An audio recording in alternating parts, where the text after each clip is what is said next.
LGBT activists are actually mad at President Biden right now over a supposed ban on pride flags. Let's dig into it. So we've got reporting here from The Advocate, that LGBT activist website, and they say the Biden administration has agreed to ban LGBTQ plus pride flags from flying at U.S. embassies in order to pass a spending bill that will keep the federal government open through September 30th. Flag bans have been proposed and enacted by conservatives across the country as a way to censor specifically the rainbow pride flag. The federal measure was stuck into the government spending agreement by Republicans during negotiations and enthusiastically promoted by anti-LGBTQ House Speaker Mike Johnson. The provision bans all flags other than the U.S. flag outside embassies, but it does not prevent individual workers from displaying them.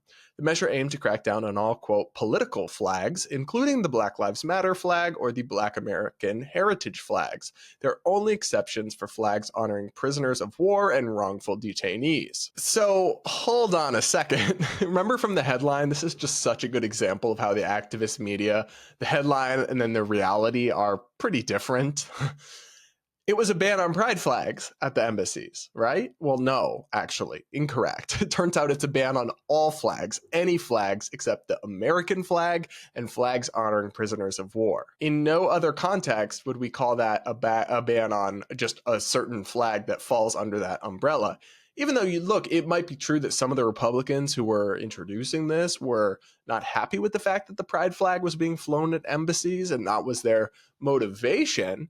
But you still can't call it a pride flag ban if it's just a flag ban, right? This means that a Republican administration can't put the "Don't Tread on Me" flag up. Like, it is a uniform across the board restriction. So I'm okay with that. I don't know about y'all, but even as an LGBT person, the only flag that I feel strongly needs to be flying at U.S. embassies is an American flag. It represents all of us, all Americans from all walks of life. I wouldn't be okay with it if they were just singling out the pride flag, or if they were telling like workers that you're not allowed to display it in your office or in a pin on your uniform or whatever, because I believe in freedom of speech, but they're not doing that. That's all still allowed. So this just seems like much ado about nothing, to be honest. But that's kind of par for the course for these LGBT activists. They love to kick up a fuss about stuff that's either not what they say it is or is ultimately relatively inconsequential. It's also hilarious to me that they were actually mad at Joe Biden over this,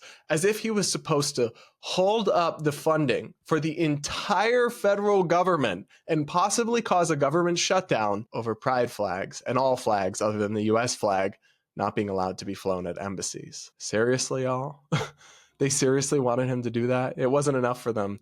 So the Advocate goes on to report that President Joe Biden has endorsed the government funding bill, with his office saying in a statement that it strongly urges swift passage of the critical bill. He has since denounced the flag ban, as a White House spokesperson told the Advocate that President Biden believes it was inappropriate to abuse the process that was essential to keep the government open by including this policy targeting LGBTQI plus Americans. So a couple thoughts there. One, more claptrap from the White House. It's not targeting LGBTQI plus Americans because it literally applies to all Americans and all flags. It's not just the pride flag. So shocker, they're saying some stuff that's not true to push their political narrative. But also, why, to defend Biden for a minute, why are any of these alphabet activists mad at him? He literally didn't do anything wrong. He didn't support this being in there, but once it was in there and it was delivered, and he's not going to hold up funding the whole government over this one tiny provision that you can't have a rainbow flag at the front flying over a U.S. embassy overseas. You can still, to be clear, have these flags even on display inside the embassy or whatever. You just can't fly it outside above the embassy. Only the American flag or flags honoring prisoners of war can go up there. Are LGBT activists really so out of touch? They wanted to hold up the government's funding over that? Look, I'm somebody who's always down to criticize Biden, but there's no reason to be mad at him there. He just seems to be actually prioritizing the right thing for once. Anyway, though, that story is just another reminder for me that whenever you see these headlines, Republicans ban pride flags and Biden goes along with it, Remember, the devil's always in the details, and the reality versus the headline is often starkly different, especially when it comes to LGBT issues. For some reason, they are just so routinely and so regularly reported in this hyperbolic and inaccurate and misleading way. And it's a real shame because it has people convinced that things are worse than they are and that more is at stake than it actually is. And that just serves to raise the national temperature and leave us all more anxious and more stressed.